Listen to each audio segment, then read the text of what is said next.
Thank you for joining Cancer Support Community Atlanta for this program. Please visit our website, cscatlanta.org, for a complete list of live and recorded events.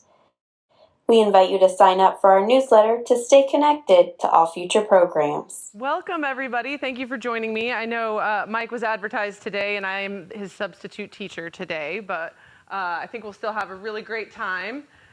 We are going to make this seeded squash muffin. So what I love about this muffin, as we were talking earlier, it's super adaptable in a lot of different ways. It's got butternut squash and spinach and sunflower seeds, feta, and parsley, but any of those you could adapt. It could be any other vegetable. I also love that this could be, maybe if you're thinking Nextovers and you made extra squash and you didn't eat it all and you've got some roasted off and left over, this is a really great use for it. You could switch up the greens, you could switch up the nuts, you could do cheese or no cheese. That reminds me, do we have anybody that avoids dairy? Okay, because I could leave some out if I needed to, but if not, cool. And then we'll also talk about our flour combinations over here when we get to that. So we're going to get started with that, and then we'll get that in the oven. Also, a couple of housekeeping things. If you would take out a pen, as I was setting up, I noticed a typo in my measurements on this recipe. So because we're going to talk about different variations of flour that you can use, what's most important is that you need 2 cups total flour. And in this particular recipe, I'm going to be making it with 1 1/3 cup of whole wheat pastry flour and 2/3 cup all-purpose flour for a total of 2 cups of flour. And we'll talk about how you can mix and match that up in whatever. 2/3. 1 1/3 of whole wheat pastry flour, 2/3 cup of all-purpose flour for a total of 2 cups. Okay. And then we are going to make minestrone, which is an Italian-style vegetable soup. Also so adaptable. Some of the hallmarks of minestrone soup are going to be the beans, going to be pasta. If you, for whatever reason, wanted to leave any of those things out or change up the bean, sometimes it has kidney beans in it or a red bean. Today we're using cannellini beans. The pasta I chose today in a soup like this, I like a little pasta. It's just a personal preference. But again, you could do whatever kind of pasta that you like. It's all very, very adaptable. So that's where we're going. So to get started, the beginning of this recipe, of course, has us preheating our oven. I did that earlier. If you are using a winter squash, so this is butternut squash that I chose today, you're going to want to cook it in advance. It's not going to cook all the way through. So again, this is a really great use for something that's left over. So I roasted this off, I chopped it up, tossed it with some olive oil and salt, roasted it for about 20 minutes. And you can see that this is a pretty small dice. If you had a larger chunk, you might need to do 25 minutes or more. So that is our squash. So that is butternut squash that I used right there. So once that's done, and you can do that days in advance, or like I said, if you've got that left over. So we're going to start by transferring about 2/3 of this, and we're just going to eyeball it. We're going to save back a little bit so that you can put it on top so that those tops look really nice and pretty. I forgot that'll stay right there. Then we are going to add in, again, chopped up spinach. If you wanted to use kale or chard or any other dark leafy green that you like, you could. We're going to toss all these together.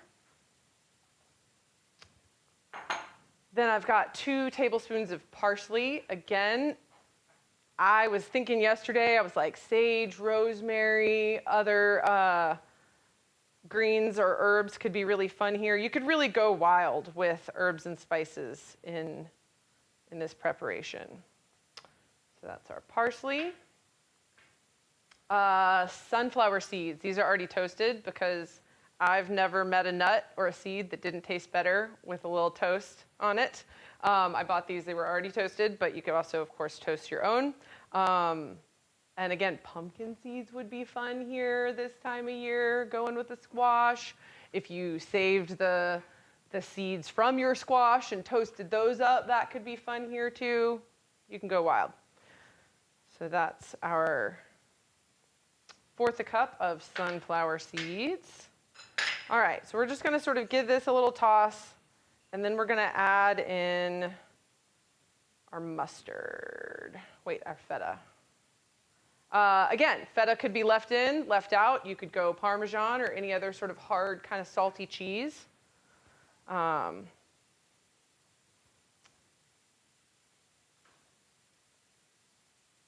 of that's going to get saved back to go on top. All right, so we're just going to get all this stuff incorporated. So already in terms of a muffin, we got a lot going on here, right? This is like a whole meal happening. We're going to add in our Dijon mustard, and then all we want to do is mix this up enough that everything's kind of evenly coated with that Dijon mustard flavor. So we just want to get it all nice and moist.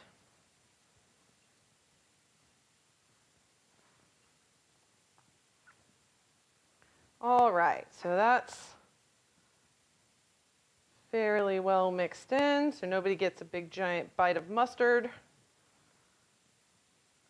Because you do want to mix all this kind of stuff a little bit more, because I don't know if you've ever been told when it comes to muffins that you don't want to overmix them because they get sort of tunnels in them, right? They get really dense and gummy if you overmix muffins. Pancakes, that kind of quick breads definitely like to have a gentle touch. They are happy with lumps. So do as much of your mixing as you can before you get the other stuff together. All right, so my plan was to recycle this bowl.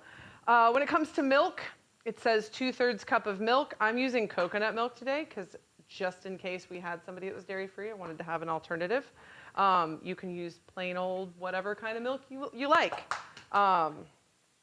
Soy milk, almond milk. I saw a TikTok yesterday that was like, we have enough milks. We don't need any more kinds of milk. We have all the varieties of milk that we need, which I thought was very funny. I'm going to grab a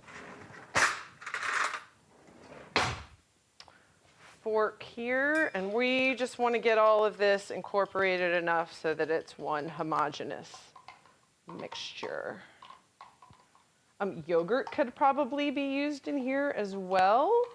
If you were using yogurt, I would probably not use Greek yogurt just because it's not going to have as much liquid and moisture. Really want to make sure I get all of this out of here. Or if Greek yogurt was all you had, then I would probably thin it out just a little bit with water. There we go. All right.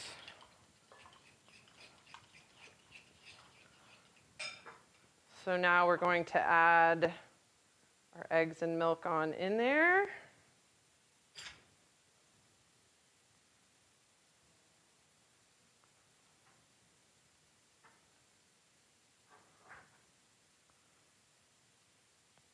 I haven't tried. I know this one cookbook or recipe author. You guys familiar with Smitten Kitchen? She's always trying to revamp recipes so that they have fewer dishes and fewer bowls, which I commend. I'm like thinking right now, I'm like, could this be done in only one bowl? Maybe if we started with the eggs and whatever. I'm not going to adapt it on the fly. But I might start thinking about that next time I make this. All right, so we're going to get all that coated. We're going to give it a little pinch of salt here. And some black pepper.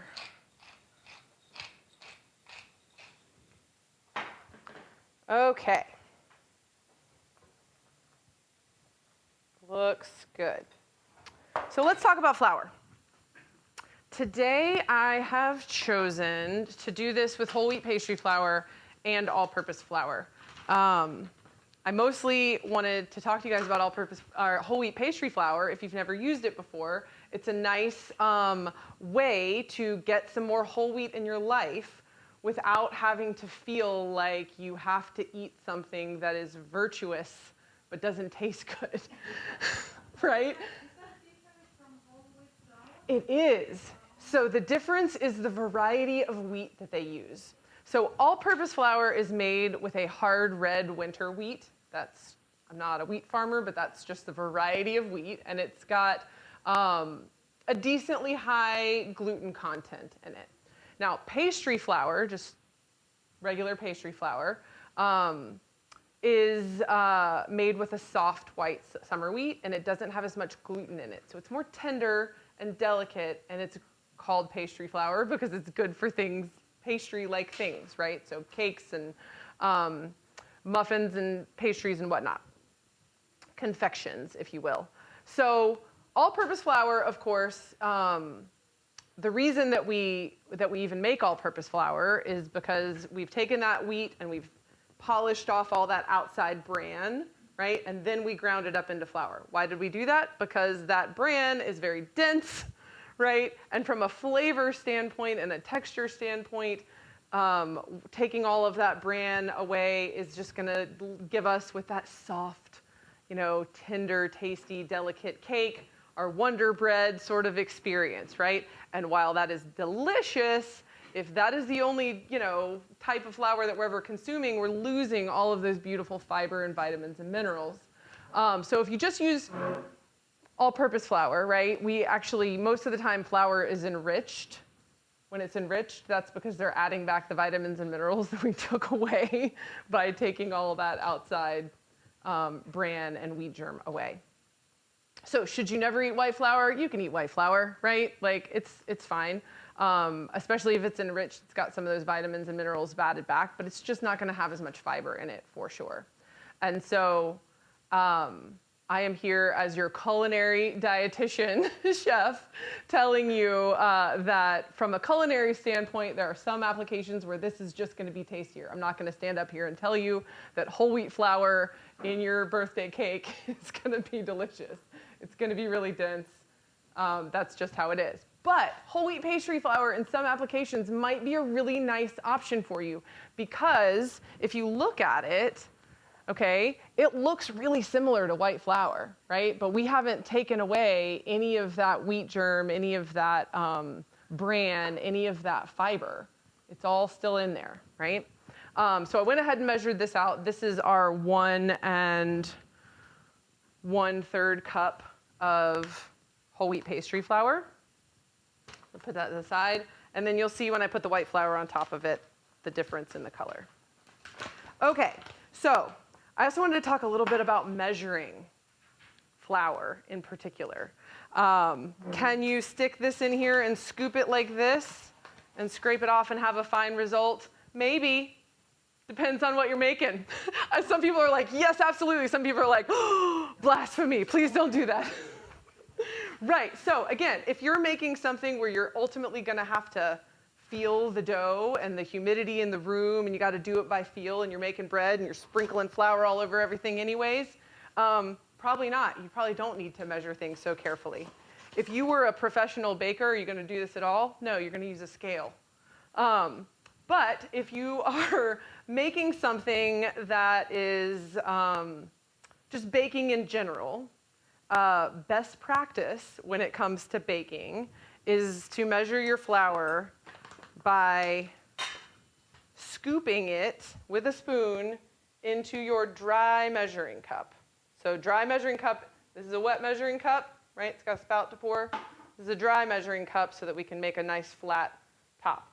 So you're going to take a spoonful of your flour and you're going to pile it up until it's got a little mound on top, right? So it's sticking up over there. And then we're going to take a flat surface. Usually I use a knife. We're going to scrape it off. They made me do this when I was in college in food lab, where we did this method and we did that method, and then we weighed them to see what the difference was, because when you scoop it like that, your flour just gets more compact down and you end up with more flour than what the recipe actually called for. So when people are writing recipes, reputable people that are writing baking recipes, right? This is the method. They're either weighing it. A really good recipe is going to have a weight for you. But again, not everybody is got a scale. So doing that method is going to get you closer to the weighed amount that a baker has designed it to be. And then whatever's left over, if I have a really big bag, I'll do that whole process just right over the bag. But since this bag is little, we'll do it that way. Okay, so we're going to put that in there. Baking powder, I already measured that out, 4 teaspoons of baking powder. And then again, this recipe tells you to sift the flour into this. Do you have to have like Granny's old sifter? No. Do you absolutely have to sift it? No. But are you going to get more consistent results if we get all of this baking powder sort of mixed in there a little bit better?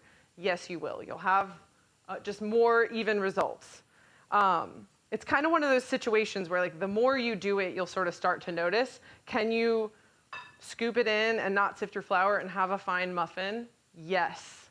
If you are happy with your results with those methods, go forth and continue. But if you're getting some uneven results, this might be some reasons why.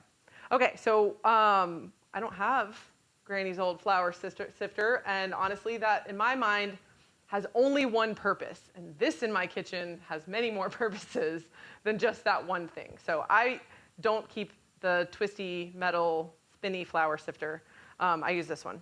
I'm even gonna give this just a little spin first, and then we're gonna sift this in here.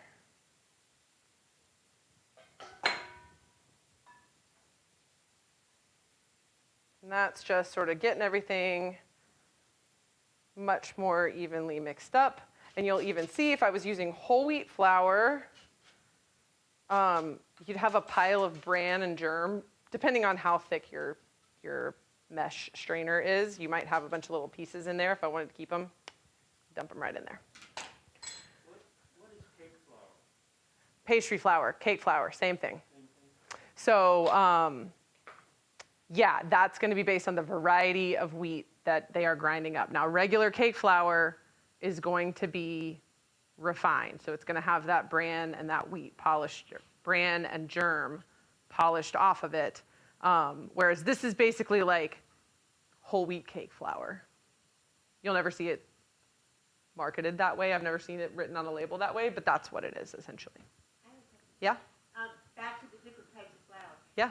Noodles are usually made from semolina. Mm-hmm.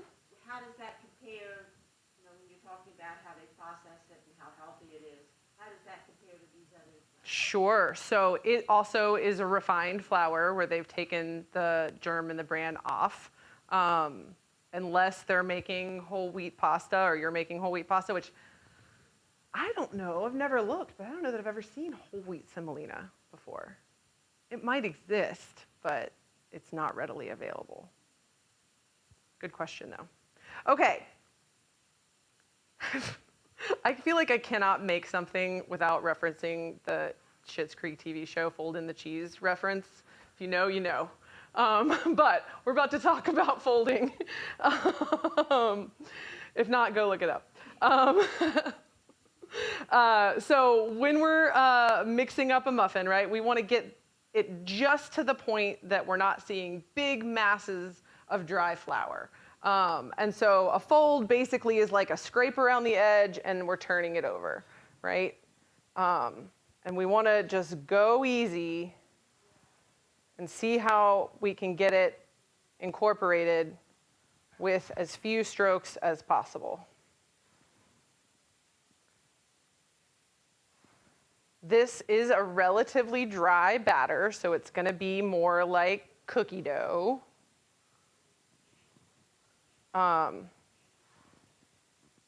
Especially, and it would be probably a little bit thinner if I'd used regular milk. The coconut milk that I used was also on the thick side.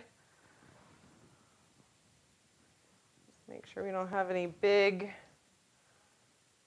a little bit of dryness here and there is okay, right? Lumps are okay. And that's about that, right? That's about as far. There's one more dry spot on the bottom. There we go. Okay. So in terms of our muffin tin, you can use muffin liners if you want. I often don't see the need. Sometimes I'll use muffin liners if I'm gonna like bring it somewhere. I don't know, this sort of seems like you got your own little handle on it. But at home, I don't usually see a need. So we're just gonna give this, you just wanna kind of get the batter evenly distributed. So we'll go through a scoop and then I'll go back and sort of even it back out.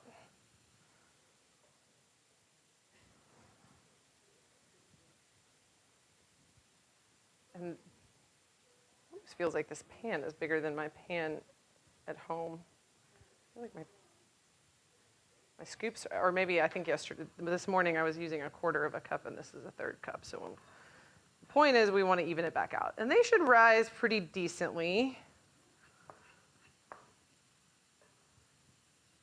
Yeah, I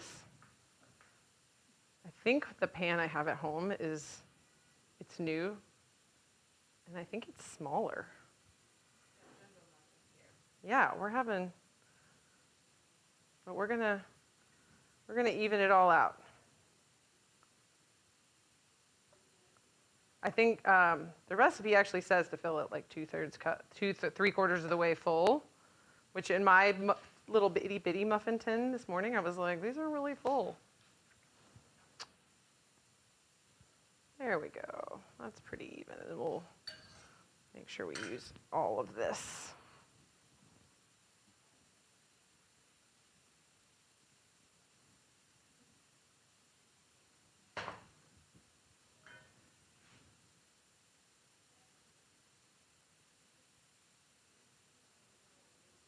Okay.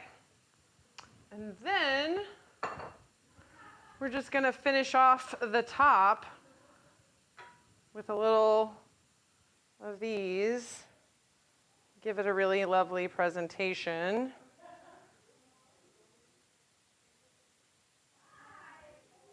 And then same with the feta, a little bit of that on top.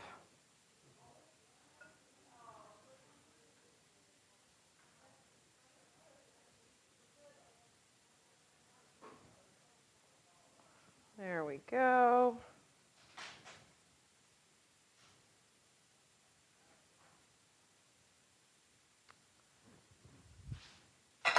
And then same with the feta. A little bit of this.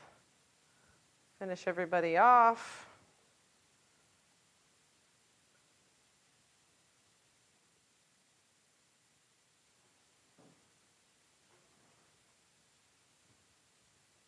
Looking about even. There we go. Cool.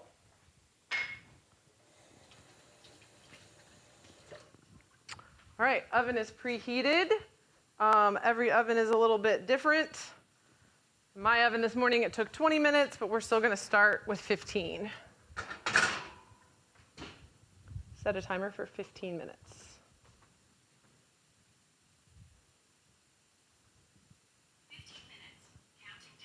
Thank you. It's like my little personal assistant. All right, minestrone soup. So,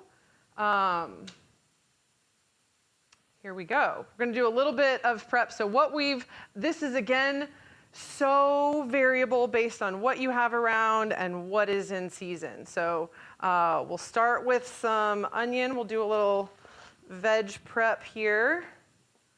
Most of the time that we do a demo, I can't think of a demo I've done without cutting an onion, but I will still show you guys what I have found to be the useful method for cutting an onion, which is to cut it in half root to stem to get a flat side, peel back the outside layer, but keep the skin you just peeled off intact, so you have a little handle.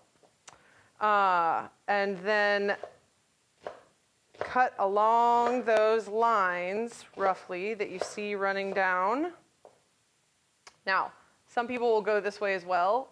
If your knife is real sharp and you're real confident, I say go for it. I tend to skip that step because it just feels kind of cumbersome for me. Also, I just don't usually think I need it. And then from here, making sure you're keeping those fingers out of the way, chopping all the way down. Some of them jump ship. There we go. And then from there, if you want to, finer dice, you've got a pile of onions and you can get it much more fine. Also want to point out in terms of measurements, that recipe that I just made, the muffins, I made according to those volumes. This recipe here has volumes for you. I'm going to go above and beyond this because this is going to make a home-size amount of soup. And I don't know how many people you have eating at your house, but I don't usually have this many people. So we're going to go up by a couple degrees on our volumes. So plenty of soup. All right, so there's our onions. Actually, before they get to the carrots, let's talk about the squash I chose. So if it was summertime, I would do a crookneck yellow squash. I would do you guys need a copy of the recipe? Did you have a copy? You're good, okay. Oh, not the minestrone? So, like, one that's onion. Yes. Where we printed it, I don't know where they are. It's around. Lauren's on it. Okay, so if it was summertime, I would do zucchini. I would do crookneck yellow squash. Since we're into winter squash season, this is a honey nut squash. It's basically like a little baby butternut squash. Looks like a little butternut squash. It's a little sweeter than a butternut squash. And I love the flavor of butternut squash. I do not love handling butternut squash because it's just big and dense and can be tricky. And by the time I just chop up a whole butternut squash, I feel like my hand's about to have a blister on it from all that chopping. So, get that right out. So you're gonna treat this, I'm not in love with this peeler. There's another one in here. I looked at them both and I thought, which one do I wanna use? We're rejecting that peeler. Okay, here we go. Oh yeah, now we're cooking. All right, so we're gonna give it a little peel. The delicata squash I showed you guys last month, you don't have to peel, but a butternut squash, you do. Yay! Kip changed the muffin recipe on us. I did. But I didn't change the soup. I didn't touch the soup. So then you guys also have different muffin recipes. They have the old one as well. Oh yeah, so that other muffin recipe is not bad, but it's just a different beast. This got a little funky spot on it. It doesn't have any eggs, it doesn't have any dairy, and so it's got a different kind of density to it. And I think it's still great with soup. I don't know. It wasn't blowing my skirt up. Okay, so when we're cutting round vegetables, the first thing I want to do is try to get myself a flat surface. Usually with a big butternut squash, I'm going to cut that sort of straight part off and separate the round spots. So sort of same thing here. I'm going to cut off this little end. And this is just like in a butternut squash, going to have a little seedy section in there. Cut off this little end, and then this just has a funky little spot because plants are plants. We'll cut that in half this way, and then I'll...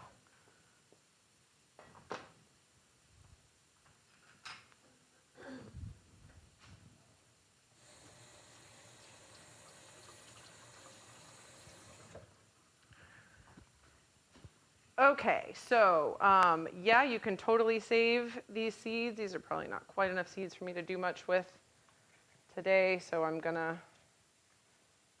say farewell.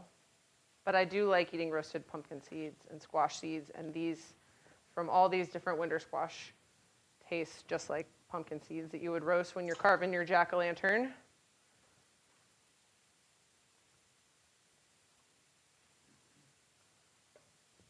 All right, let me get that funky little spot off of there.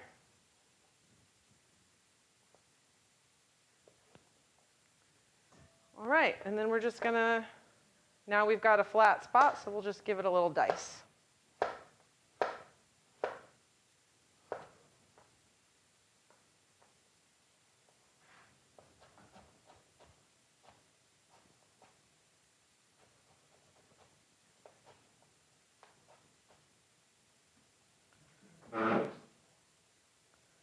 All right, I'm gonna actually switch gears a little bit and come back to continuing to chop vegetables.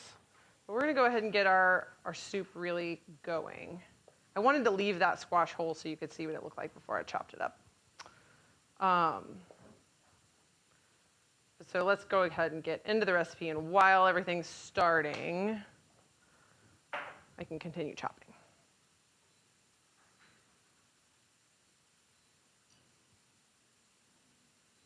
First try, you guys. I feel like it's always a success when I get this stove induction to work right out the gate. All right, so we're gonna start with some olive oil. I got this pan on about medium. We're doing a good amount of soup here today. Got a couple of cloves of garlic that I've peeled. We're gonna let that oil just warm up a little bit. One of these days, you guys are gonna see me knock myself out on the corner of that. I have a hard head. I'll be fine. Just might like shake it off a little. It'll be more embarrassing for me than anything. I'm just mincing up this garlic. Again, for a soup, I don't feel like I need to take my garlic to a teeny tiny little mince because it's gonna, if I was mincing up garlic for salad dressing, that's when we want to get things small, so I'm not eating a big chunk of raw garlic, but for this application, not really worried about it. All right, so once our oil just gets a little bit of a glossy sheen on it, then we're hot with olive oil. We don't want to go much beyond that before we start adding room temperature vegetables to it to cool it down, because we do not want to get to the smoke point with olive oil where it starts to break down. All right, there we go.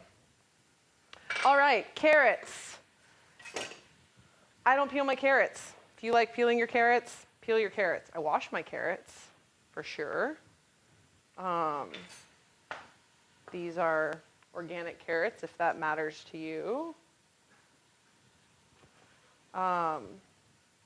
Again, even with a carrot, I like to get it smaller into a more manageable piece, and then I like to get a flat side, depending on how chunky and rustic you want things. You guys hear me probably every time talk about how I am a mom at home feeding picky kids, so I get used to chopping vegetables really, really tiny so that they're more incorporated into things, because I find that's where my kids are more likely to just eat something if it's small little pieces.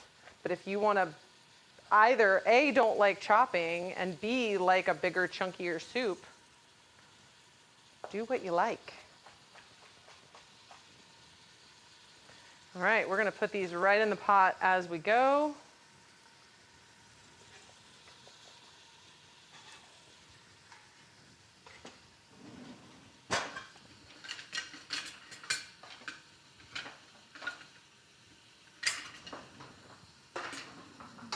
All right.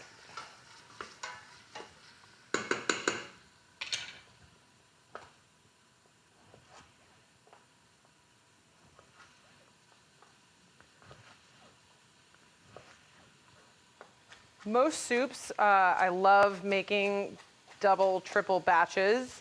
The only soups that I find don't freeze so well are things with a lot of cream in them. That sometimes gets a little weird. and doesn't, and like separates weird sometimes when you freeze it, but most other soups are real happy to be frozen. And soup in your freezer, that's like 20 bucks in your pocket from last winter. That's like, yes, I didn't have a plan for today, and look, I found soup in the freezer. I'm so happy. It's been a few years, I feel like I should do this again. Have you guys ever done a soup swap? Like a cookie swap, where everybody makes 6 quarts of soup and you divide them up into quart jars and you show up together with your 6 quart jars of soup, and then you go home with 6 different soups?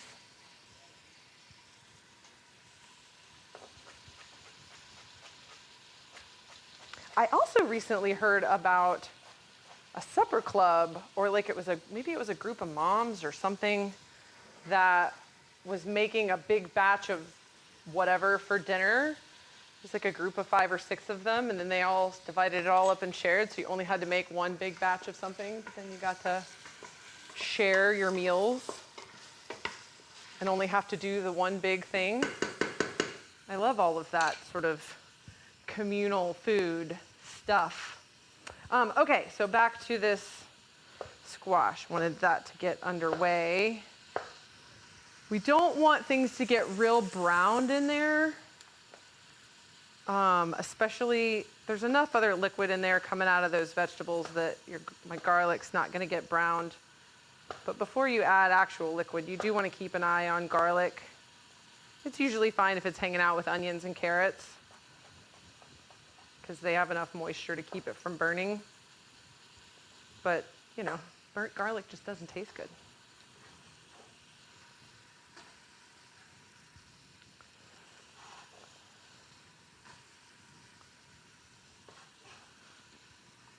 All right, one more chunk, and then everything else, y'all, just gets dumped in. If you, have the capacity and to chop vegetables, great. If you don't want to buy pre-chopped vegetables, if you want to buy frozen diced vegetables, great, do that. It's not cheating.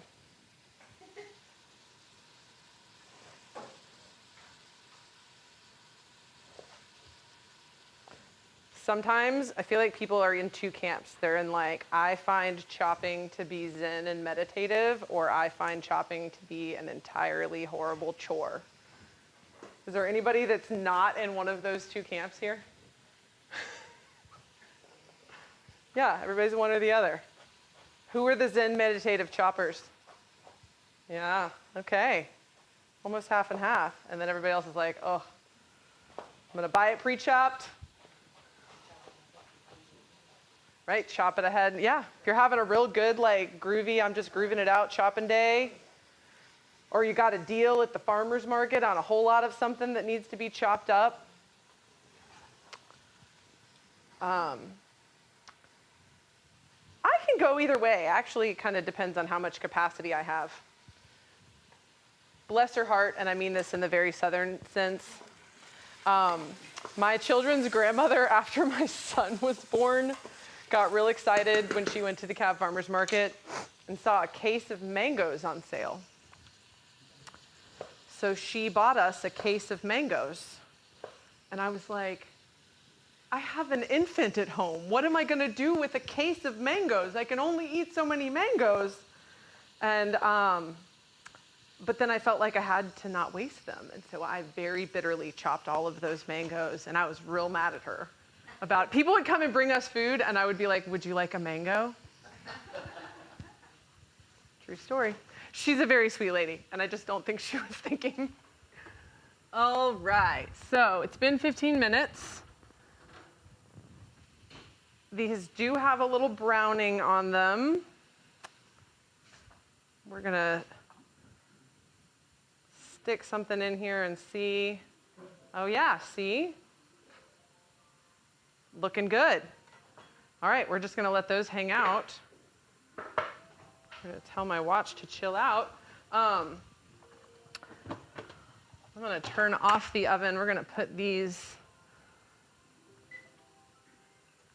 We're gonna set a timer for 3 minutes.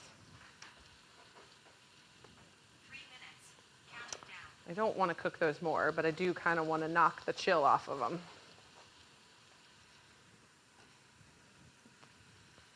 Just a gentle reminder, most muffins are fine on your counter and don't need to be refrigerated unless you put feta cheese in them, and then your muffins do need to be refrigerated.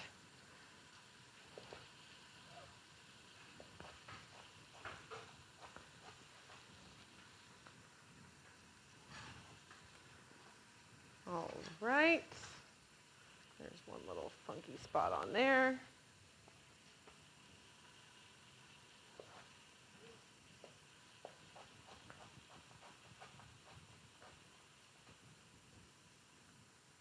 Okay, so I came in here and I said I was going to do Chef Mike's recipe exactly the way it is written, but I'm going to make one small edit as we go, because I want to. And that is that he, I believe, has the tomato paste going in later. Yeah, he has you whisk in the tomato paste. You can totally whisk in the tomato paste. It's not going to be bad. I also really like to caramelize my tomato paste and get it a little browned up in the pan first. So before we add more liquid, I'm going to get this tomato paste in there. You can tell him I told you.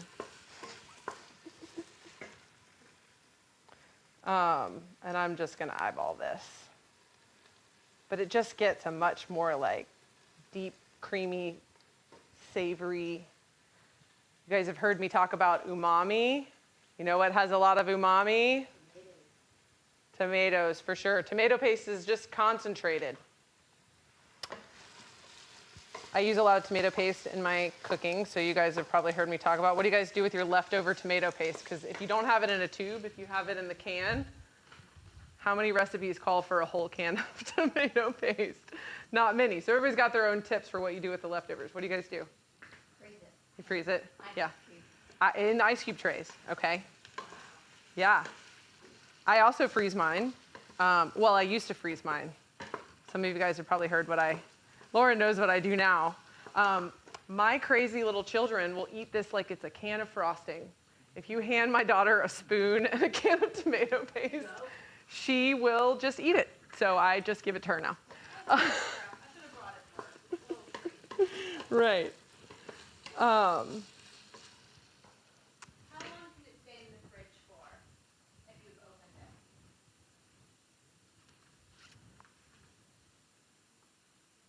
I mean, Like a canned one. right. Yeah. Officially, the Department of Health does not want you to leave anything in your refrigerator for more than a week.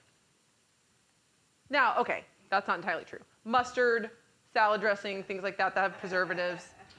That's fine. You're going to have to go home and throw everything away. So we actually had one of our nutrition seminars presented on like very specific guidelines for, especially if you're in treatment. Right. Yes. So yeah, I wouldn't keep cooked chicken for a week, right? That, is going to be just a couple of days, really.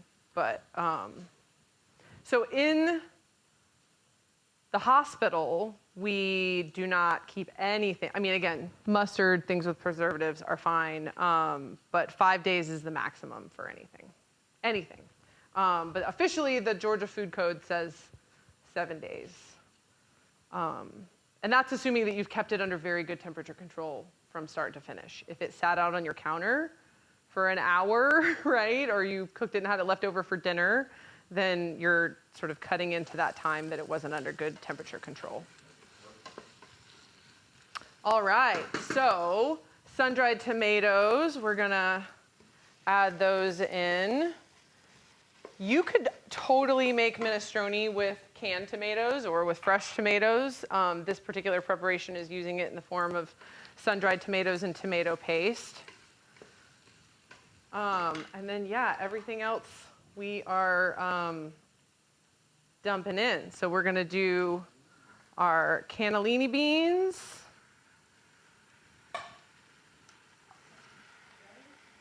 You know, I drained them and I didn't really think about it, but I probably wouldn't. You don't have to drain them because that's tasty broth right there that you can use in a soup. I drained them because I was multitasking, and that's also often what I do when I'm in some other preparations, but you don't have to. And then we are going to add our broth.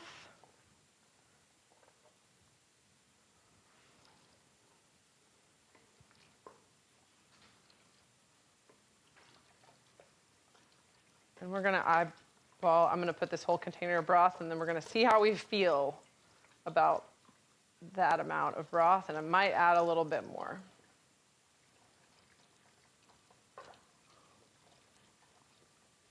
Did you use chicken broth? Absolutely.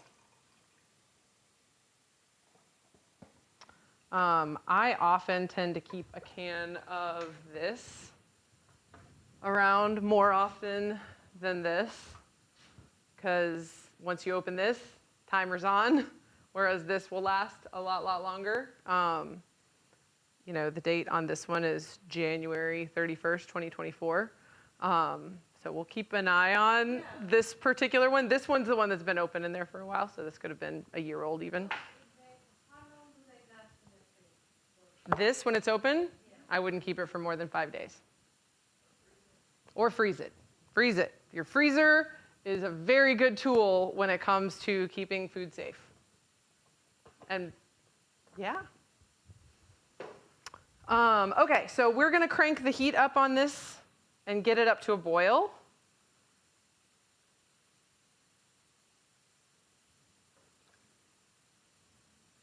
I'm going to check one more time on these guys to make sure that we're not fully recooking.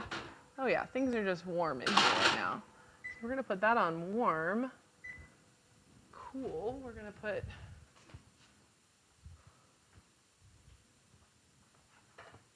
too many things. We'll get to you guys in a minute. We're going to get this up to a boil. And once it's up to a boil, then we're going to add everything else. So we've got pasta, we got parsley, we got basil, and we have spinach that we'll stir in at the very end. All right. I'm going to give these a little turn just to make sure that everybody's going to pop out okay. Yep.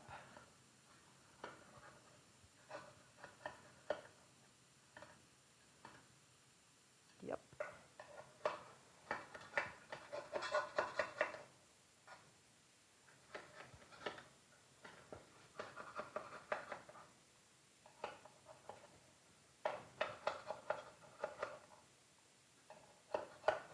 So tomato paste, I saw something in a Cook's Illustrated magazine years ago about putting it in a Ziploc sandwich bag and then like spreading it out flat in the bag and then kind of running your fingers along sections of it to sort of make approximate tablespoon amounts. Honestly, I've found tomato paste, if you have it spread out in a Ziploc bag, that like separating it piece is not even necessary. You can just, if it's thin in there, you just break off a chunk, whatever chunk you need. But tomato paste, I do tend to put it in the freezer. And even if it's in like a Tupperware container, you can, and it's pretty thick, like even, you know, if I've had it in a container, oh, I have one over here somewhere. Like this style is often a container I'd put it in. I can pop it out of there, take a chef's knife and cut off whatever piece I need, and it does just fine. So if I don't have sandwich bags for some reason, sometimes I don't, you'll be fine.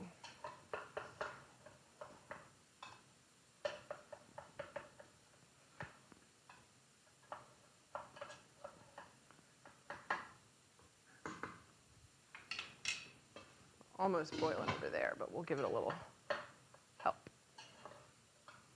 All right. Keep these guys warm.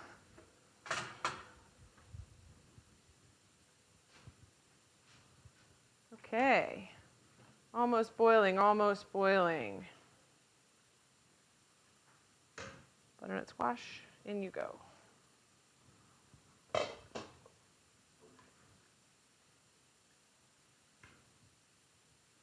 All right. Basil. You can, honestly, sort of depends on how rustic you want your basil. One option would be to, in fact, I could show you both ways. One option is going to be to stack your leaves like this and roll them up into like a cigar situation and give them a slice. That's just going to cut down. Basil bruises really easily. And then you've got these little, little stringies. That's just going to cut down on the amount of knife that you're banging on it. Another option, if you want it even more sort of rustic, is just to take it into chunks, tear it into pieces like that for a soup. It'll be great. The basil, it stands up to a little bit more chopping, so I took a knife. Parsley. So I took a knife to it for sure. All right, we got some simmer action happening here.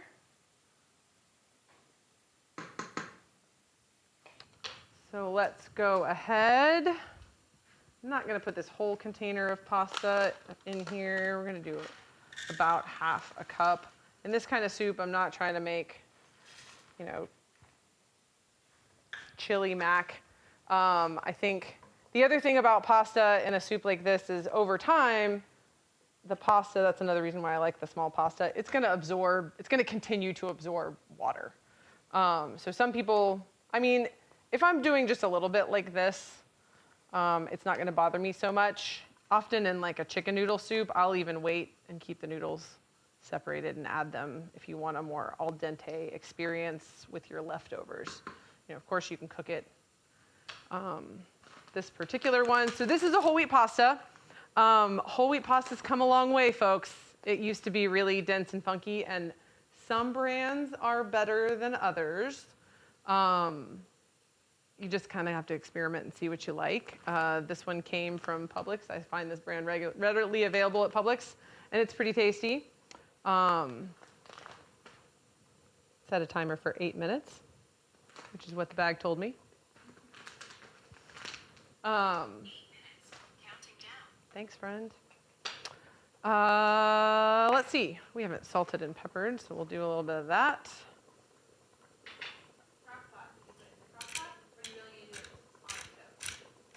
If you did it in the crock pot, I would ask maybe not do the pasta all day. I would probably wait till the last hour or so, or last 30 minutes or so on the pasta. I am going to add some more broth to this and some more pasta, because I feel like once I put that spinach in there and that pasta is going to start to suck it up, and I want to make sure everybody has a good amount of soup. So I've got this, and we'll use up some of that. And I've got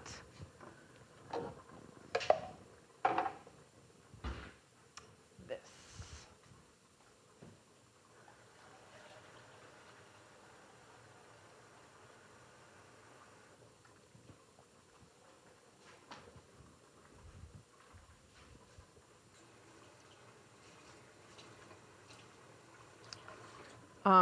I just put cold water in here. You can take the time to dissolve this in here if you want. You don't even necessarily have to put it in there, because I'm just going to dump it all in there together. So sometimes I don't even take the time to put them together. Often I do this kind of situation and I dump it all together because it's all going to dissolve in there together. I'm going to add a little bit more pasta. I'd rather have too much than not enough for everybody.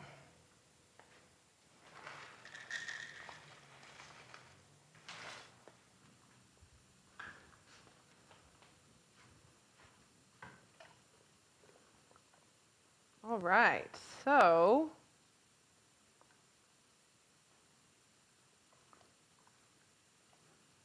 we're getting there, we're getting there. Get all of that bouillon dissolved.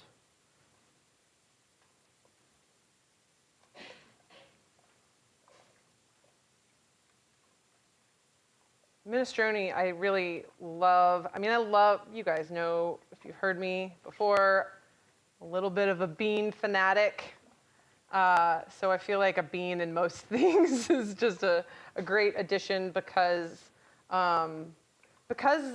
there's a lot of fun varieties of beans to experience. So from a culinary standpoint, that's kind of fun to experiment with different beans. But of course, from a dietitian standpoint, I love the fiber, I love the protein. I love the versatility that they can go in soups and salads and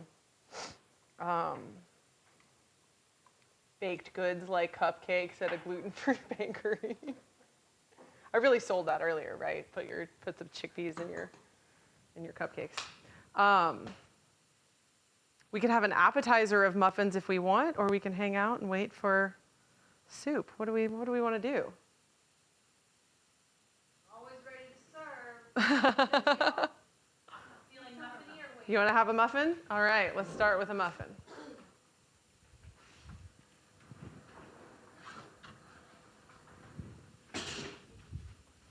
Yeah.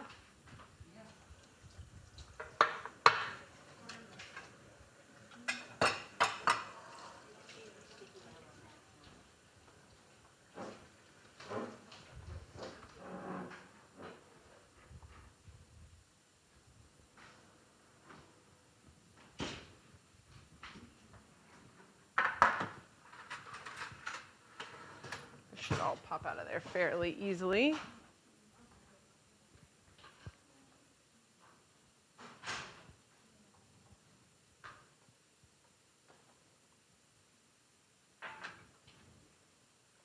You don't have to stand here and stir that much. I'm just doing it for something to do.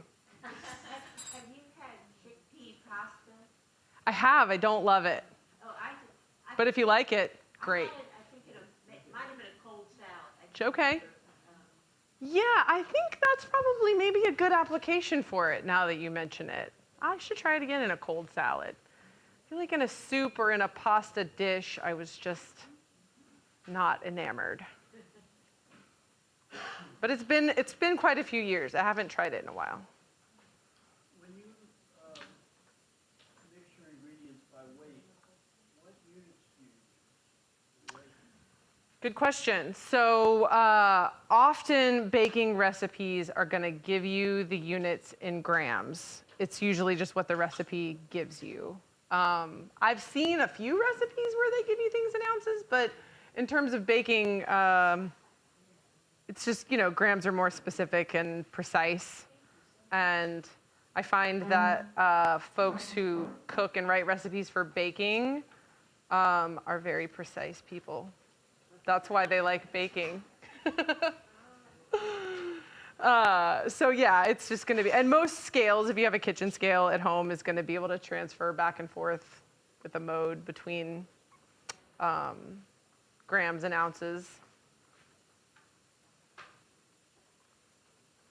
But yeah, more often than not, I see baking recipes with grams. We tried the brown rice pasta. Yeah, so brown rice pasta, I mean, it gets a little floppier. It's harder to get al dente with a lot of those pastas because part of what gives pasta its structure is gluten, of course. And I understand completely why we're trying to find some alternatives because gluten just doesn't sit right with a whole lot of people. We just like the flavor better than whole wheat. Than whole wheat, yeah. Yeah. Yeah, so do you find that it all cooks at this, like that there's just a narrower window for when it gets overcooked, right? It's just not as forgiving. You gotta nail it and then eat it, and then eat it fast. All right.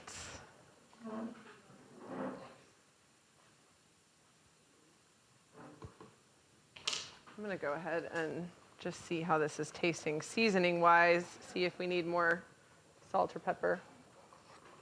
Are you done with this cooking station? Yes, ma'am.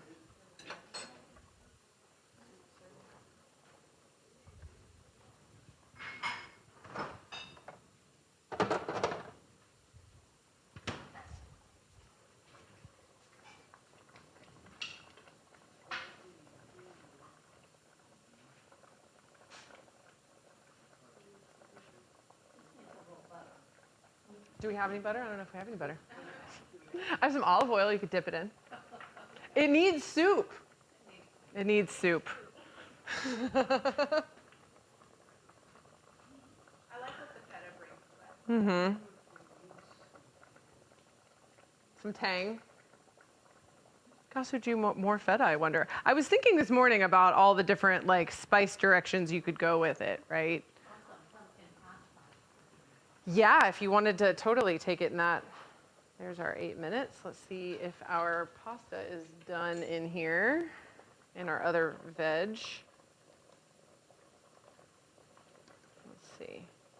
I don't care about that piece. I want a piece with pasta and I want some with carrots and squash.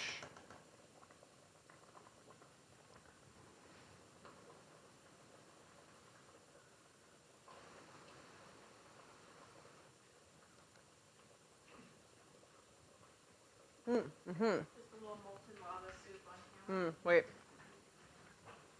I thought I had the pasta there, but then I just got an uncooked piece of pasta. Few more minutes.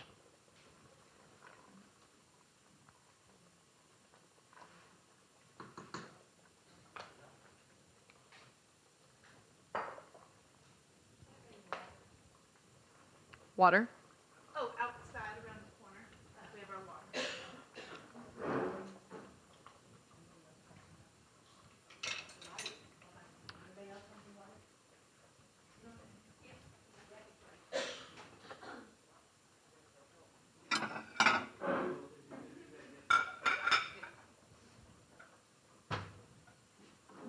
This ready for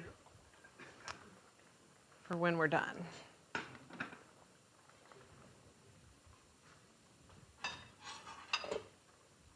Now we do our water and soup break. Remember that we have our cooking demo feast finale for the year on November 2nd, where Mike and Kip are coming, and we're gonna do like a full Thanksgiving meal, but slightly different, but slightly the same.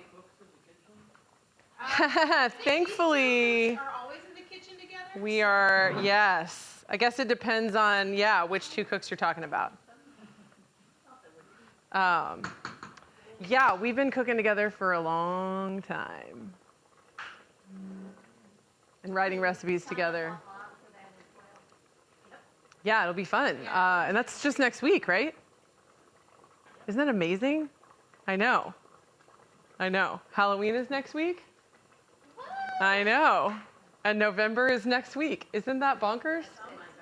Holy moly. I know. Sure is. Next week. Oh yeah, it's online. Please on do. the Please calendar. sign up.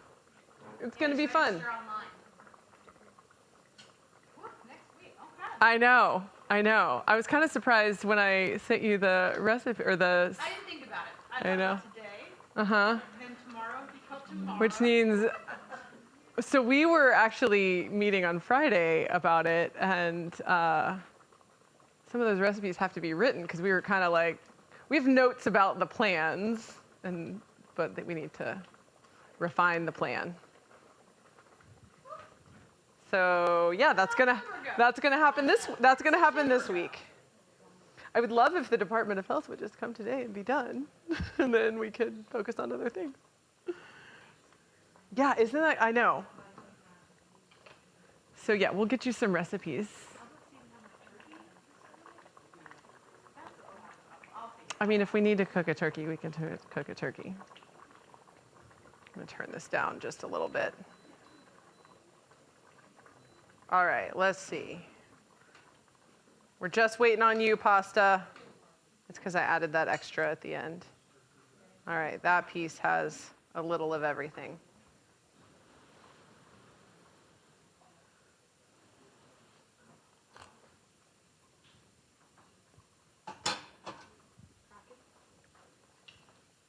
All right, so we are going to finish by tossing in some spinach here.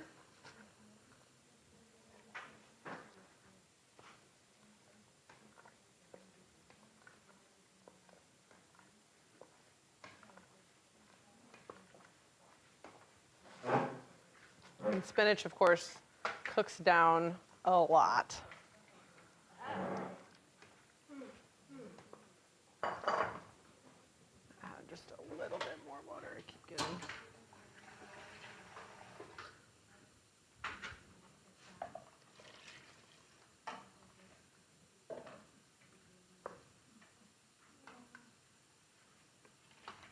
All right, and then we're going to finish with our fresh herb.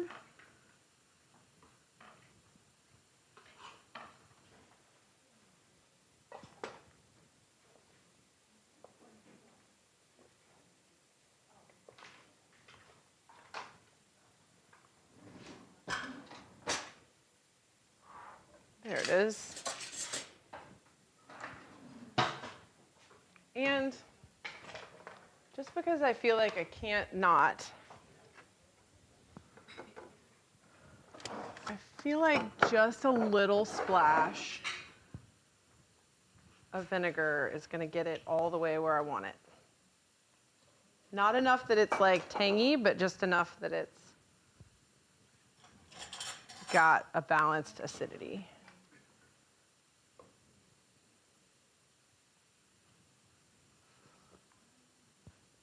It's so amazing. Like that just took it right where it needed to go. Just a little splash. Just a little splash. Yeah, see? Try splashing some balsamic. See? I'm telling you, he and I were on the same page.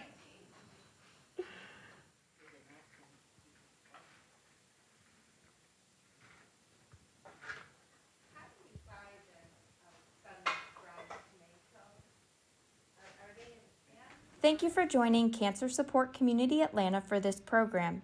If you're interested in other live or recorded programs, please visit the online program tab of our website, cscatlanta.org, or follow us on Facebook. We'll be sharing additional information on upcoming programs.